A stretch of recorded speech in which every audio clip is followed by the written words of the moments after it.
از همراهی همیشگیتون که به من انرژی دادید و جوی احوالم بودید.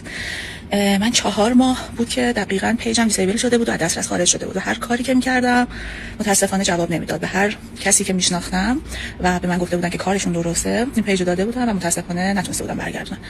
ولی استاد بزرگمون که از اساتید بزرگم هستن، آقای سپاهی عزیز، آقا تیمور رو به من معرفی کردن و گفتن که کار آقای تیمور حیدری بی‌نقصه، یعنی بی برو برگرد پیج تو برمیگردونه. و من به حرف این بزرگوار اعتماد کردم و ایشون رو باهاشون تماس گرفتم و ایشون گفتن من 100% پیج تو برمیگردونم، زمان میبره ولی شک نکن که برمیگردونم. و به قولشون هم عمل کردن و من خیلی خوشحالم که دوباره برگشتم. پیجم دوباره برگشت. شما عزیزان رو دوباره دارم. دوستای خوبی رو که داشتم پیداشون کردم و واقعا خوشحالم و همینجا ازش تشکر میکنم. آقای تیمور حیدری کارت درسته و ان شاءالله که همیشه سلامت باشی، موفق باشی. بالا حاجات